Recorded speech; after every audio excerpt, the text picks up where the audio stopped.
नाम का एक गरीब किसान अपनी पत्नी अक्षरा और बेटी नायरा के साथ उत्तर प्रदेश के एक छोटे से गांव में रहता था। इस गांव के सभी लोग खेती करके अपना गुजारा करते। इस गांव के लोग अलग अलग तरह की फल और सब्जियां और अनाज उगाते और नैतिक अपने खेत के अनाज और दूसरे लोगों का अनाज शहर में ले जाकर बेच कर आया करता था। हर बार की तरह इस बार लोग चावल और गेहूं की फसल काट कर रख लेते हैं और ये बात नैतिक अपनी पत्नी अक्षरा को बताता है। इस बार तो बहुत अच्छी फसल होगी है, इस साल हमें दुगना मुनाफा होगा। हाँ जी, इस बार तो आमदनी खूब होगी। अब कुछ ही दिनों में आप इस अनाज को शहर जाकर बेच आइएगा। इस बार हम अपना पक्का मकान जरूर बनवाएंगे। आप तो जानते ही है ना, बारिश का कोई भरोसा नहीं है कि कब आ जाए। उन दोनों की बातें उनके गांव में रहने वाला कार्तिक नाम का आदमी सुन रहा होता है। कार्तिक कहता है, अरे भाई क्या बात है, आप दोनों तो पक्का मकान बनाने की बात कर रहे हो। भगवान सबका भला करे, मुझे सबकी तरक्की देखकर बड़ी खुशी मिलती है। नैतिक भैया, मेरा भी अनाज आप शहर ले जाकर बिकवा दीजिए। पिछली बार ज्यादा फायदा नहीं हुआ था,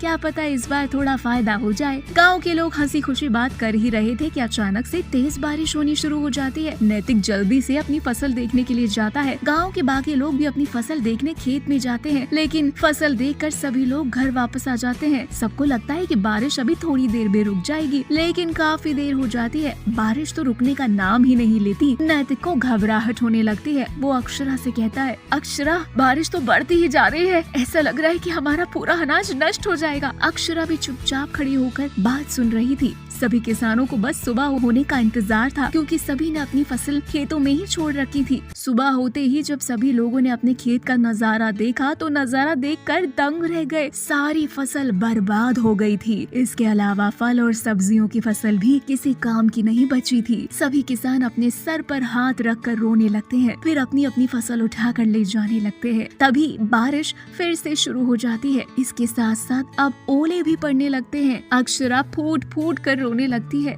हे भगवान, आप ये कैसी परीक्षा ले रहे हो? सारी फसल तो बर्बाद हो चुकी, अब क्या बेघर भी करना चाहते हो? नैतिक अक्षरा को समझाता है, अक्षरा सब ठीक हो जाएगा, चलो हम घर चलते हैं। कुछ दिनों का राशन तो बचा ही है, हम उसे गुजारा कर लेंगे। अक्षरा और नैतिक जैसे ही घर आते हैं तो देखते हैं कि घर के अंदर तक पानी भर चुका है और गांव के सभी लोगों का घर पानी के बाढ़ में नष्ट हो चुका है। वो दोनों अपने और अपने बच्चे की जान बचाने के लिए अपना घर छोड़कर एक सुरक्षित स्थान पर जाने के लिए निकल पड़ते हैं। काफी देर चलने के बाद उनको एक ब्रिज दिखाई देता है। दोनों दुखी मन से अपने बच्ची को लेकर उस ब्रिज के नीचे सुरक्षित भूखे प्यासे 2 दिन काट लेते हैं। 2 दिन बाद वो तीनों दूसरे गांव जाते हैं तो नायरा कहती है, मम्मी पापा, यहाँ तो हमारे पास रहने के लिए कुछ भी नहीं है, हम कहाँ रहेंगे? बेटा तू चिंता मत कर, हम एक नई झोपड़ी बनाएंगे और उसी में रहेंगे। नैतिक और अक्षरा मिलकर लकड़ियों को इकट्ठा करके एक नई झोपड़ी बनाते हैं और झोपड़ी में रहते हैं। सब कुछ ठीक होने के बाद नैतिक फिर से खेती करके फसल को बेचकर अपने परिवार के साथ खुशी खुशी रहने लगता है। तो दोस्तों, ये थी हमारी आज की कहानी। दोस्तों, क्या आपको पता है नैतिक अपनी फसल को कहां पर ले जाकर बेचता था? आप हमें कमेंट बॉक्स में कमेंट करके जरूर बताएं। वीडियो पसंद आई हो तो वीडियो को लाइक करें और ऐसी ही मजेदार वीडियोस रोजाना देखने के लिए चैनल को सब्सक्राइब करना ना भूलें।